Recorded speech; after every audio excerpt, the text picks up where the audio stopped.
Hi everyone and welcome to the AMS 35th Conference on Hydrology. And this is the GIS Applications in Hydrology poster session. And I'm Brandon Taylor and I'm a meteorological software engineer at DTN. Today I'm going to be presenting an in-depth screencast of some more details of the HydroMetPortal since my poster is only one page. First, I would like to acknowledge my other co-authors on this poster, otherwise known as the HydroMetPortal Development Squad. They are Katie Ward, Tye Parzybok, DeWayne Mitchell, and Tommy Mai. Okay, so getting into the poster itself now, our team at DTN is really proud of the application that we've built, and we'd like to highlight some of the industry-leading features that it includes, and that is the aerial annual exceedance probabilities in the mapping application. So first I'll demonstrate a potential use case for the aerial AEPs by presenting a case study of the antecedent conditions leading to the Edenville Dam collapse on the 19th of May 2020.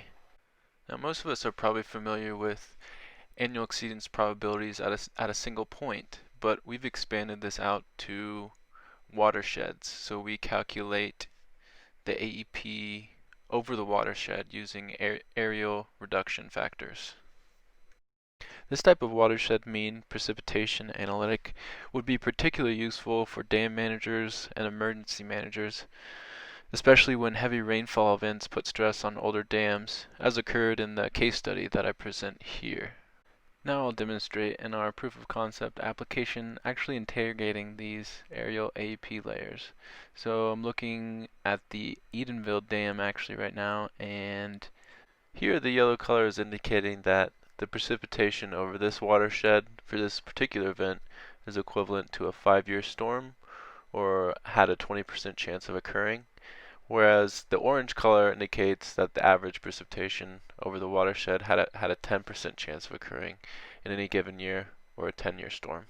So the spatial pattern and severity of this event as the water kind of funnels into this watershed indicates that this dam could come under stress during this event.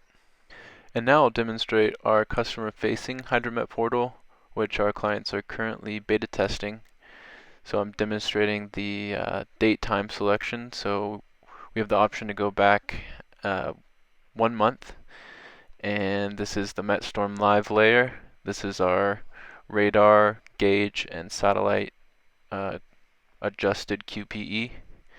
You may notice that these tiled layers are very responsive in their load times.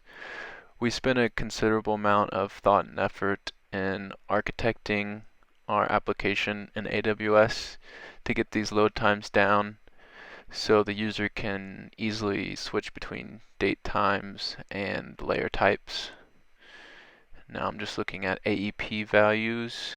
With this application we can even go into the future with QPF provided by our in-house numerical weather prediction team here at DTN.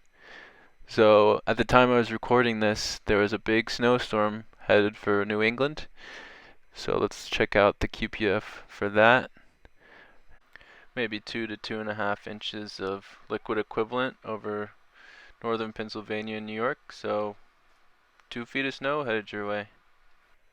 Another great feature is the ability to click in and zoom into National Weather Service watches and warnings.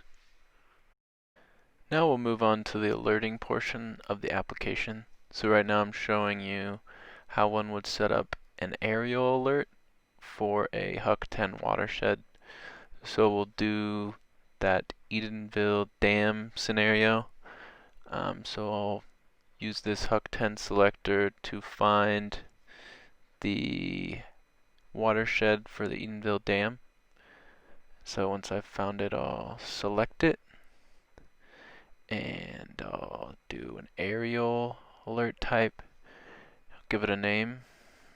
We'll do a 24-hour accumulation period, 3 inches, and you can select an email that it'll get sent to, and you can even get an SMS alert sent to your mobile phone.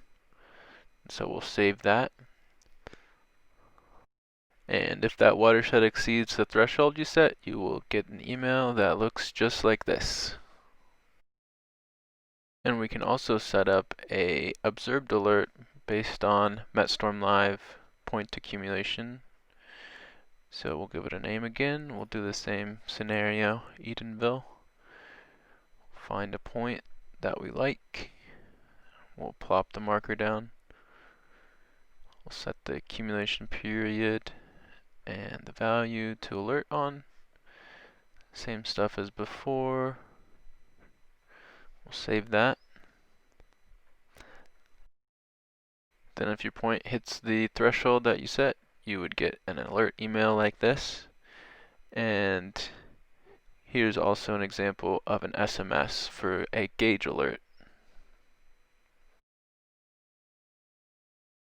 In summary, this solution that we've built looks to provide a consolidated and convenient way to access antecedent hydrometeorological conditions so that decision makers are able to take quick and informed action to protect life and property.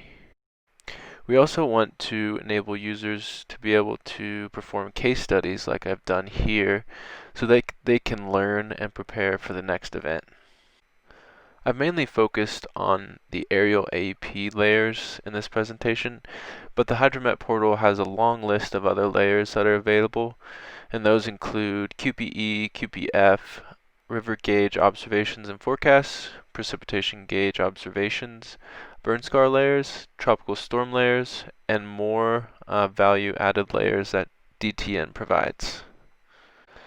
That'll do it for today, folks, but I will be happy to answer any questions at my virtual poster session, which is on Thursday from 2 to 3 p.m. Eastern.